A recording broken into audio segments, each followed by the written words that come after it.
السلام علیکم ورحمۃ اللہ وبرکاتہ، نحمدہ ونصلی علی رسولہ الکریم، اما بعد فاعوذ باللہ من الشیطان الرجیم، بسم اللہ الرحمن الرحیم۔ پرہیز علاج سے بہتر ہے، یعنی کوئی دوائی نہ لے، کچھ نہ لے، فاسٹنگ شروع کر دیں تو فاسٹنگ میں بھی شفا ہے۔ اور پھر دعائیں، آیات، سب سے بڑھ کر سورۃ الفاتحہ جس کا نام یہ شفا ہے، سورۃ الفاتحہ سے علاج کریں۔ خارجہ بن سل تمیمی اپنے چچا سے نقل کرتے ہیں، ایک مرتبہ وہ رسول اللہ صلی اللہ علیہ وسلم کی خدمت میں حاضر ہوئے۔ جب واپس جانے لگے تو ایک قوم کے پاس سے گزرے جن کے ہاں ایک مجنون آدمی تھا، یعنی اس کا ذہنی توازن ٹھیک نہیں تھا۔ اسے انہوں نے لوہے کی زنجیروں سے باندھ رکھا تھا۔ اس کے اہل خانہ کہنے لگے، ہمیں معلوم ہوا کہ تمہارا یہ ساتھی یعنی نبی صلی اللہ علیہ وسلم کو خیر لے کے آیا ہے، وہ خود نہیں ہوں گے مسلمان، نہیں پتا ہوگا، تو کیا اس کے پاس کوئی ایسی چیز ہے کہ جس سے علاج کیا جائے اس کا؟ وہ کہتے ہیں کہ میں نے سورۃ فاتحہ پڑھ کر دم کیا تو وہ ٹھیک ہو گیا۔ یقین اصل چیز ہے نا، کہ یقین کتنا ہے۔ ایک لیکچر یقین پر بھی ہونا چاہیے، کیونکہ نا دین کے معاملے میں، دعاؤں کے معاملے میں ہمارا یقین نہیں ہوتا۔ الثقۃ باللہ۔ پھر جو منزل ہم پڑھتے ہیں اس میں سورۃ فاتحہ کے علاوہ آیت الکرسی ہے، البقرہ کی آخری 2 آیات ہیں، کیونکہ نبی صلی اللہ علیہ وسلم نے فرمایا جس نے سورۃ البقرہ کی آخری 2 آیات ایک رات کو پڑھی وہ اسے ہر آفت سے بچانے کے لیے کافی ہوں گی۔ اور آیت الکرسی کا تو فائدہ آپ کو معلوم ہی ہے۔ پھر معوذات ہیں، قل هو اللہ احد، قل اعوذ برب الفلق، قل اعوذ برب الناس۔ نبی صلی اللہ علیہ وسلم نے فرمایا صبح اور شام 3 بار معوذات کہہ لو تو یہ ہر چیز سے تمہیں کفایت کریں گی۔ پھر یہ دعا جو کل میں نے آپ کو بتائی تھی، انی مسنی الضر وانت ارحم الراحمین۔ اور اگر وسوسے آ رہے ہیں بہت اور بے چینی ہے اور دل پریشان ہے تو انی مسنی الشیطان بنصب وعذاب، کہ شیطان نے مجھے سخت تکلیف اور عذاب میں ڈال رکھا ہے، یعنی وسوسوں اور نیگیٹو تھنکنگ کی وجہ سے۔ حضرت ایوب علیہ السلام کا حال یاد کر کے اور پھر انت ارحم الراحمین بھی کہیں ساتھ۔ اور پھر ایوب علیہ السلام کا انداز جو ہے نا دعا کا، وہ بڑا خوبصورت ہے، وانت ارحم الراحمین، اور اپنے حال کا ذکر کیا کہ اللہ میں تکلیف میں ہوں، آپ جانتے ہیں۔ تو ہم اس طرح بھی دعائیں کر سکتے ہیں، یا اللہ آپ نے ایوب علیہ السلام کو صحت دی تھی، یا اللہ آپ نے زکریا علیہ السلام کو بیٹا دیا تھا، یا اللہ آپ نے یوسف علیہ السلام کو لوٹا دیا تھا، یا اللہ آپ نے موسیٰ علیہ السلام کی حفاظت کی تھی، یا اللہ آپ پھر یہ تکلیف دور کر دیں۔ سورۃ الانبیاء میں وہ اتنی خوبصورت دعائیں پڑھتے ہیں تو دل پگھلتا ہے، سارے انبیاء کی جو دعائیں قبول ہوتی گئیں ان کا واسطہ دے کر کے اللہ آپ نے ان سب کی دعائیں قبول کی، آپ میری بھی دعا قبول کریں اور میری یہ تکلیف دور کر دیں۔ اور پھر یہ ہے کہ جیسے نیک لوگ اللہ سے اچھا گمان رکھتے تھے، ابراہیم علیہ السلام نے کہا وَإِذَا مَرِضْتُ فَهُوَ يَشْفِينِ، وہ مجھے شفا دیتا ہے جب میں بیمار ہوتا ہوں۔ یہ یقین ہو اور پھر اس طرح شفا مانگے اللہ سے کہ اللہ تعالیٰ آپ کے ہاتھ میں شفا، بیدک الشفا۔ پھر وہ جو مسنون دعائیں گرین کارڈ کی ہیں، امسح البأس رب الناس بیدک الشفا، لا یکشف الکرب الا انت، اے لوگوں کے رب تکلیف دور کر دے، تیرے ہی ہاتھ میں شفا ہے، تیرے سوا اس کو کوئی دور کرنے والا نہیں۔ نبی صلی اللہ علیہ وسلم بیمار پر ان الفاظ کے ساتھ دم کیا کرتے تھے۔ اور پھر ایک اور روایت میں آتا ہے، انس رضی اللہ عنہ کہتے ہیں کہ میں تم پر وہ دعا پڑھ کر کیوں نہ دم کروں جسے رسول اللہ صلی اللہ علیہ وسلم پڑھتے تھے۔ تو حضرت ثابت کی طبیعت خراب تھی تو انہوں نے کہا ضرور کیجیے، تو حضرت انس نے ان الفاظ کے ساتھ دم کیا، اللہم رب الناس مذہب البأس اشفی انت الشافی لا شافی الا انت شفاء لا یغادر سقما۔ پھر اسی طرح یہ ہے کہ اگر کوئی جل جائے تو اس کا علاج نبی صلی اللہ علیہ وسلم نے کس طرح کیا۔ ایک خاتون کہتی ہیں کہ میں حبشہ سے واپس آ رہی تھی، مدینہ سے کچھ فاصلے پر تھی، تو کھانا پکانا شروع کیا، لکڑیاں ختم ہوئی تو لکڑیوں کی تلاش میں نکلی تو بچے نے ہانڈی اپنے اوپر گرا لی اور وہ بازو پہ گر گئی اور وہ جل گیا۔ تو وہ پھر لے کے نبی صلی اللہ علیہ وسلم کی خدمت میں حاضر ہوئی، کہا اللہ کے رسول صلی اللہ علیہ وسلم میرے ماں باپ آپ پہ قربان، یہ محمد بن حاتم ہیں اور ان کے ساتھ یہ ہوا ہے۔ تو آپ نے اپنا لعاب دہن ڈالا اور سر پہ ہاتھ پھیرا اور برکت کی دعا کی، اور اس جلی ہوئی جگہ پر لعاب دہن ڈالتے جاتے تھے اور ساتھ یہ دعا پڑھتے تھے، اذہب البأس رب الناس واشفی انت الشافی لا شفاء الا شفاؤک اشفی شفاء لا یغادر سقما۔ اور پچھلے دنوں ایک پوسٹ آپ نے بھی شاید دیکھی ہو جس میں وہ کوئی حکیم یا طبیب ایسی ریکمینڈ کرتا ہے کہ اگر کوئی شخص صبح کے وقت اپنا پہلا لعاب اپنی آنکھوں کے اندر لگاتا ہے تو اس کی آنکھوں کی بینائی تیز ہو جاتی ہے اور بیماریاں دور ہوتے ہیں۔ بہرحال لعاب کے اندر بھی اللہ نے شفا رکھی ہے۔ اور پھر اسی طرح خود کو تکلیف ہو، اور یہ تو میں نے بہت دفعہ آزمایا ہے کہ درد کی جگہ پر ہاتھ رکھ کے انسان 3 دفعہ بسم اللہ پڑھے اور 7 دفعہ اعوذ بعزت اللہ و قدرتی من شر ما اجد و احاذر. بہت ہی خوبصورت دعا ہے اور بہت جلد تکلیف دور ہوتی ہے. خاص طور پہ اگر گھٹنوں وغیرہ میں تکلیف ہے تو آپ ان کو کلونجی کے آئل سے رب بھی کرتے جائیں اور یہ دعا پڑھتے جائیں تو انشاءاللہ ٹھیک ہو جائیں گے. پھر اسی طرح اگر کہیں پھوڑا پھنسی ہے چھوٹا موٹا تو اس پر نبی صلی اللہ علیہ وسلم یہ دعا پڑھتے تھے، بسم اللہ تربت اردنا بریقت عبادنا لیشفی بہ سقیمنا باذن ربنا. اللہ کے نام کے ساتھ ہماری زمین کی مٹی، یعنی جس زمین پہ انسان رہتا ہے وہیں کی مٹی لے سکتا ہے اگر مدینہ کی مٹی نہ ہو. ہمارے رب کے حکم سے ہم میں سے بعض کے لعاب کے ساتھ ہمارے بیمار کو شفا دی جائے. یعنی وہاں پر کوئی بڑی بڑی فارمیسیز نہیں تھی، کوئی اور علاج کے لیے ہاسپٹل نہیں تھے، تو یہی چیزیں جو تھیں نبی صلی اللہ علیہ وسلم نے عملاً کر کے دکھائیں اور لوگوں کو فائدہ بھی پہنچا.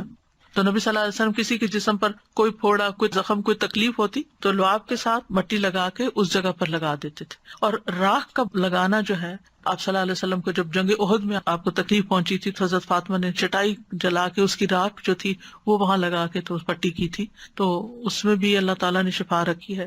اور پھر اسی طرح تکلیف اور پریشانی کے وقت کی جو عام دعائیں ہیں وہ بھی پڑھنی چاہیے. یا حیو یا قیوم برحمتک استغیث اللہ اللہ ربی لا اشرک بہ شیئا. پھر اسی طرح لا الہ الا انت سبحانک انی کنت من الظالمین. پھر نبی صلی اللہ علیہ وسلم جب کرب اور تکلیف اور پریشانی اور بے چینی ہوتی تھی اس وقت پڑھتے تھے لا الہ الا اللہ العظیم الحلیم، لا الہ الا اللہ رب العرش العظیم، لا الہ الا اللہ رب السماوات و رب الارض و رب العرش الکریم. یعنی عرش سب سے بڑی چیز ہے نا مخلوقات میں سے، تو اس کے رب کا واسطہ دے کر پھر دعا کرتے تھے.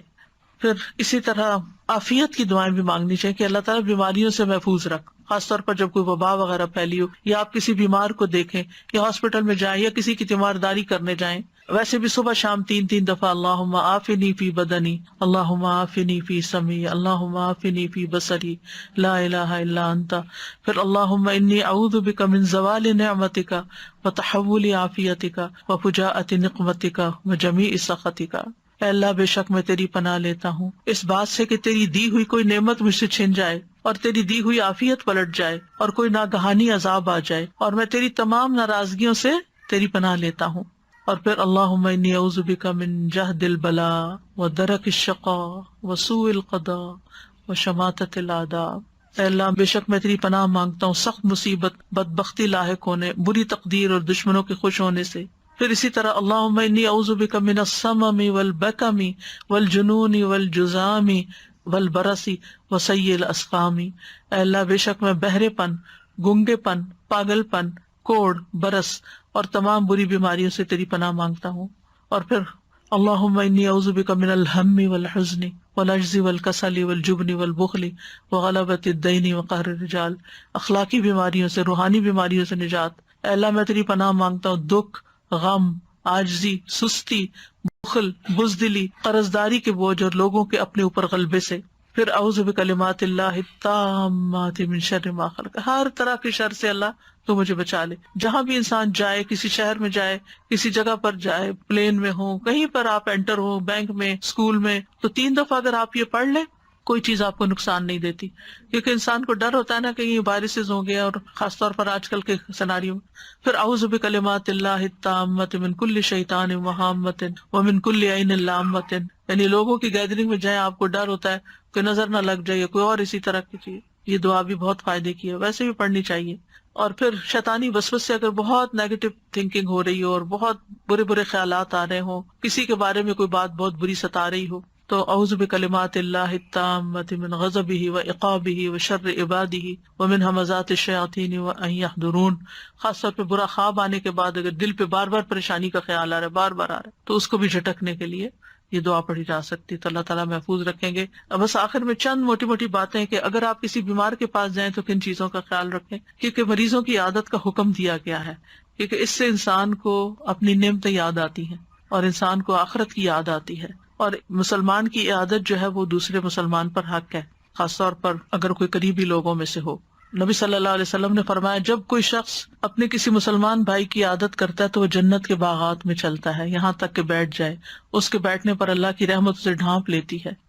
اگر واقعی عادت کی نیت سے کسی کے پاس جاتے ہیں اور عبادت کی نیت سے اور اگر صبح کے وقت جائے تو شام تک 70,000 فرشتے اس کے لیے دعائے بخشش کرتے ہیں، اور شام کو جائے تو صبح تک، یعنی اتنا بڑا اجر و ثواب ہے۔ اور عیادت نہ کرنے والوں کی مذمت کی گئی ہے۔ اللہ تعالیٰ قیامت کے دن فرمائیں گے کہ میرا فلاں بندہ بیمار تھا، تو نے اس کی عیادت نہیں کی، یعنی تم نے اس کا حال ہی نہیں پوچھا، اگر تو اس کی عیادت کرتا تو مجھے اس کے پاس پاتا۔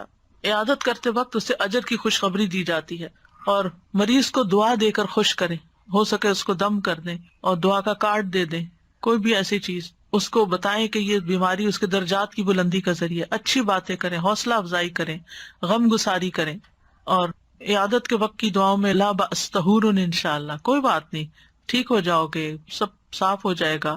اگر اور دعائیں آپ کو لمبی چوڑی نہیں بھی آتی تو سورۃ فاتحہ تو سب کو آتی، سورۃ فاتحہ پڑھ کے دم کر دیں، معوذات پڑھ کے دم کر دیں، اور پھر اسأل اللہ العظیم رب العرش العظیم ان یشفیک 7 دفعہ پڑھ کے آپ اس پہ دم کر دیں۔